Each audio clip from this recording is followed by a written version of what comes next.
If you are tired of holding back because you might look stupid, this is the one thing you cannot ignore.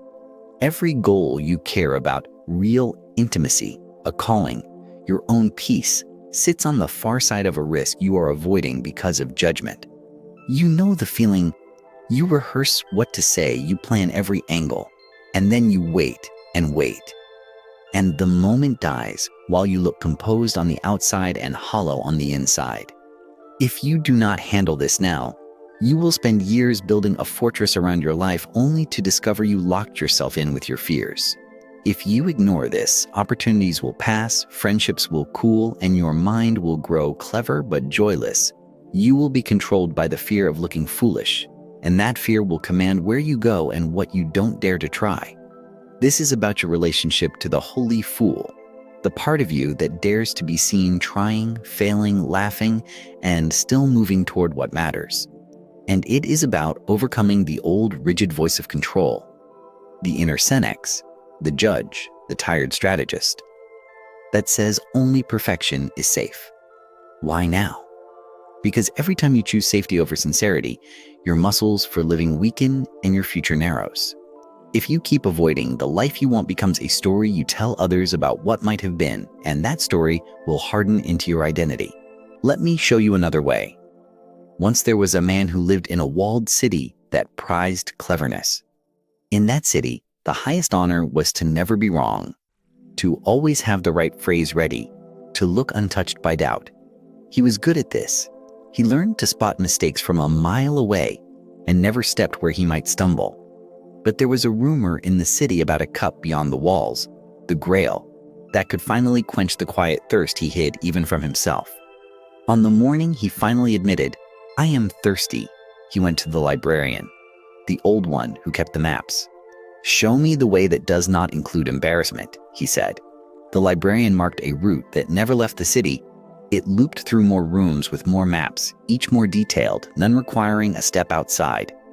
Years passed, and the man became a master of maps to places he had never been. One day, near closing, he met a jester, barefoot, hatless, delighted, who pointed to the gate. "That road is wrong," the man said. "It isn't safe. It looks ridiculous." "Exactly," the jester replied, and slipped out. Sleepless that night, the man felt the truth. His thirst was worse than his fear. At dawn, he put on his boots. Then he took them off and went barefoot, feeling the ground for the first time. He stepped outside and felt laughter gathering in his chest like wind, not at anyone, just at the joy of motion. He followed the sound of bells, but found instead a rope bridge over a deep gorge. Below, crows called like critics, counting his missteps before he made them. He looked back toward the city and saw faces in the walls, the watchers who never crossed. His knees shook.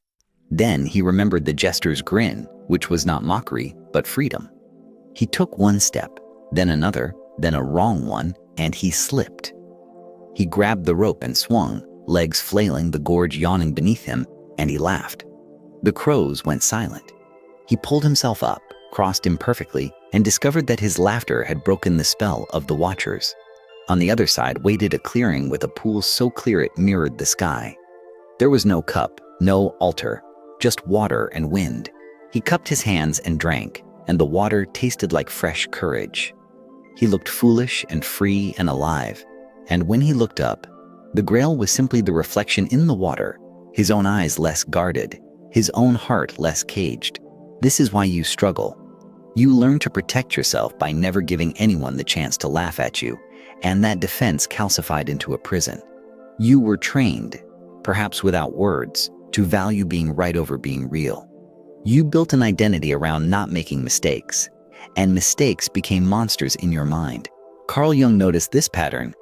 When the part of you that wants control grows too rigid, you split off your spontaneity and call it dangerous. You exile the fool, the wanderer who might embarrass you, and you keep the Senex, the old ruler, close at hand. But the more you exile play, the more you become brittle, judgmental, and afraid of anything you don't already know. And then life's best doors, love, creative work, courage, refuse to open to a king who refuses to bow. Be honest.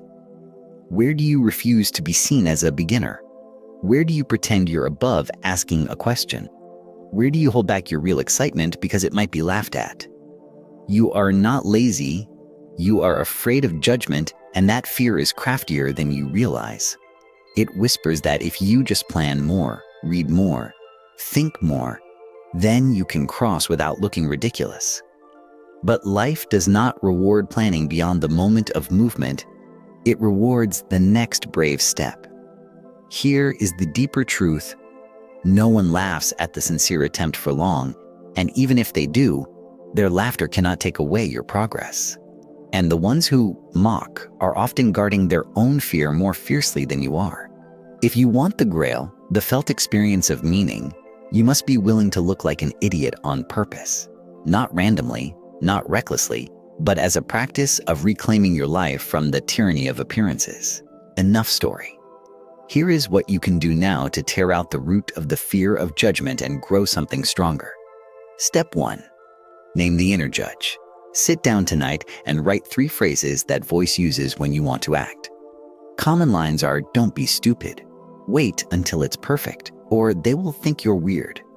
Give that voice a chair in your mind and give it a name like the old guard so you can see it as a character, not a fact. Tell it, "You may advise me after I act, not before." Step 2. Practice the ritual of willingness. Every day for 7 days, do one small thing that risks looking foolish and is completely safe. Ask a naive question in a meeting. Sing quietly while you cook. Try a new sport for 10 minutes. Before you do it, say out loud, "I am willing to look foolish to serve what matters." Your first attempts may feel like standing at the rope bridge. Let them. Step 3. The 1-hour quest. Pick a meaningful project and give yourself 60 minutes to produce a rough version and share it. No edits, no rehearsals. Post a first sketch, schedule a difficult conversation, and just read your honest notes. Record a rough talk to someone you trust. The point is not quality. The point is to train your nervous system that nothing terrible happens when you step. Step 4. The 3 moves of the holy fool. Curiosity, humility, courage. Curiosity. Ask one question you are afraid to ask, clearly and without preface. Humility. Admit one thing you do not know, and do it without apology. Courage. Take one step you are not ready for, and accept what comes. Repeat these 3 moves daily, and your life will begin to shift in weeks, not years. Step 5. The tribunal of no faces. Close your eyes and imagine the group whose judgment you fear most seated in a row, but their faces are blank and smooth like river stones. See yourself walk onto the stage and do the thing anyway. Watch the tribunal rise, bow silently, and fade. Do this visualization before any high-stakes moment. It drains the toxin from imagined criticism.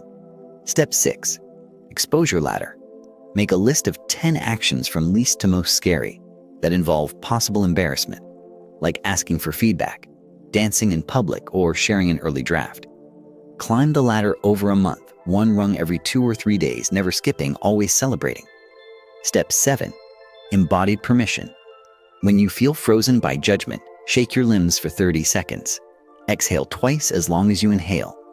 And adopt posture that is open and grounded. Your body teaches your mind that play is safe. Step 8. The mischief journal. Each evening, write 1 sentence. Where did I look foolish today? And what did I learn? Notice how quickly this shifts your identity from avoiding embarrassment to mining it for gold. Step 9. The beginner's bell. Start each week by choosing 1 skill to approach as a beginner: woodworking, drawing, a new language.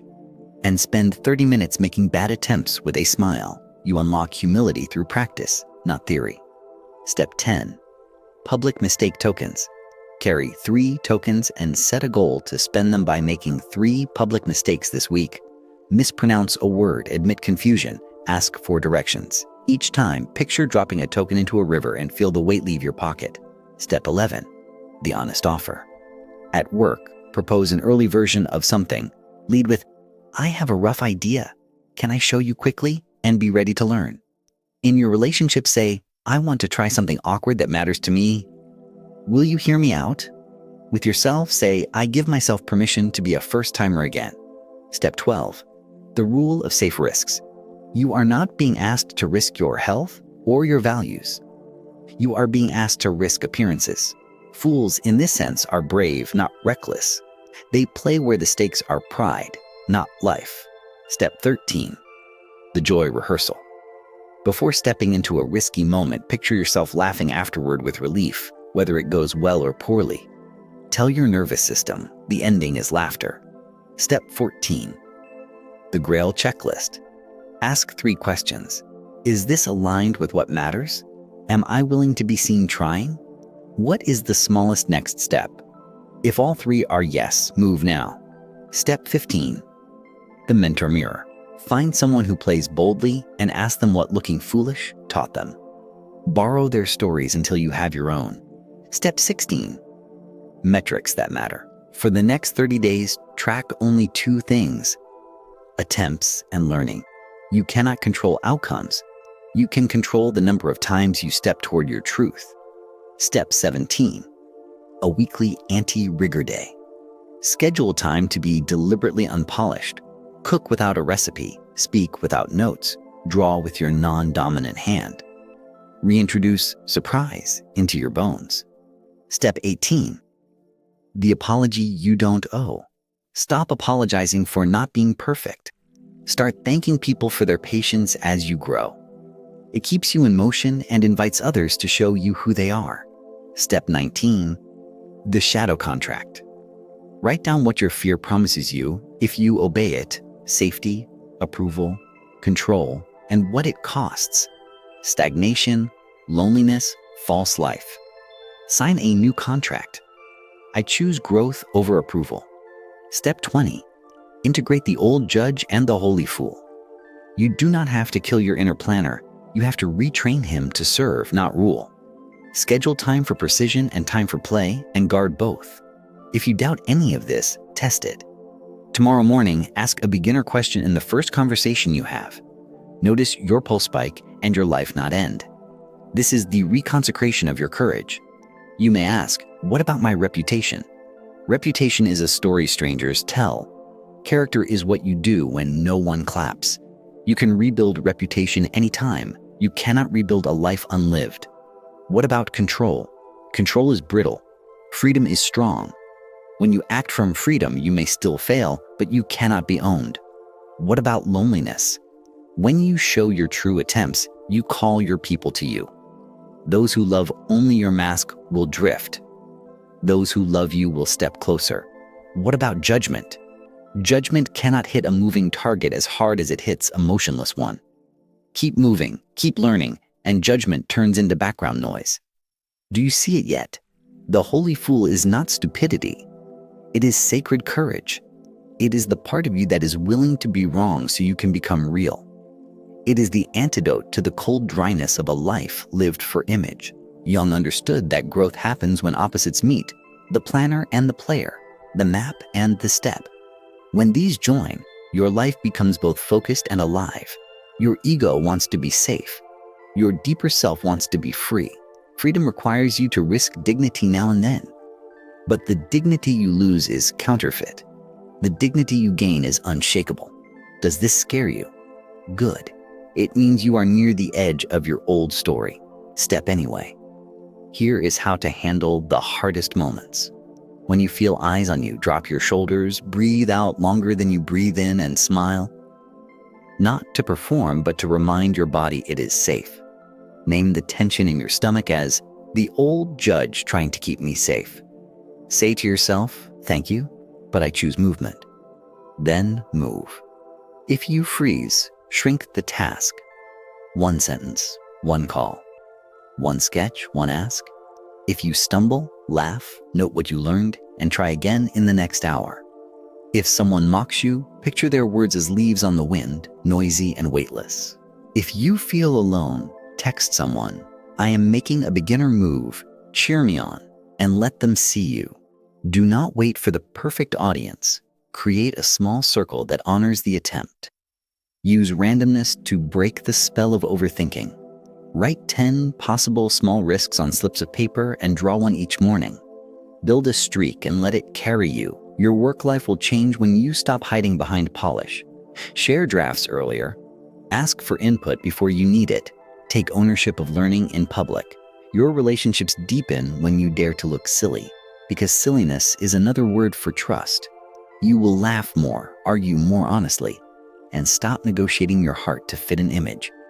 Your inner life softens, not because you are weaker, but because you are less armored. And that armor was what kept love out. This is not a one-time move. This is a practice. The Senex and the fool must walk together. One builds the bridge, the other dares to cross. When the old judge tries to seize the wheel, thank him and hand him a map instead. When the fool tries to burn the map, ask him to dance while you draw a simple route. Balance gives you strength. Willingness gives you wings. In the end, you will be remembered not for how careful you were, but for what you dared to love. Dare it now. Choose one action from this list and do it before the day ends. Set a timer for 60 minutes and complete a rough version of something you have postponed. Ask one honest question that risks exposing what you don't know.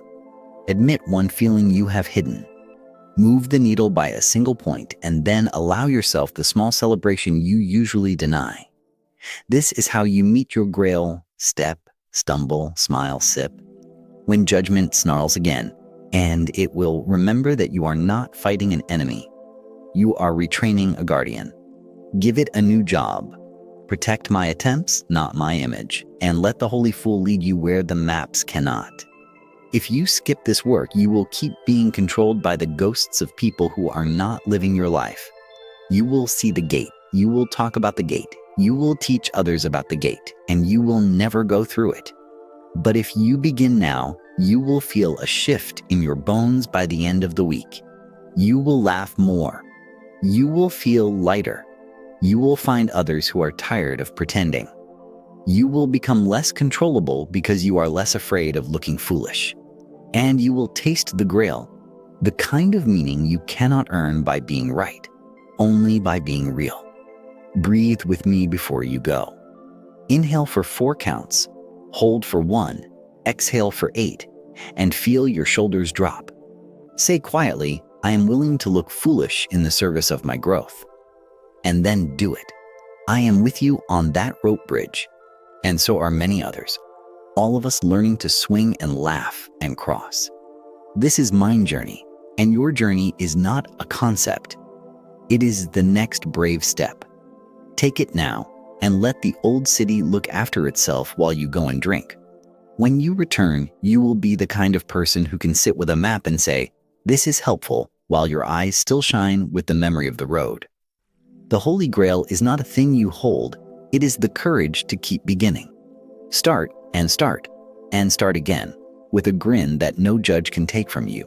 Because when you are willing to look like an idiot for what matters, you are no one's puppet anymore. You are free. Go.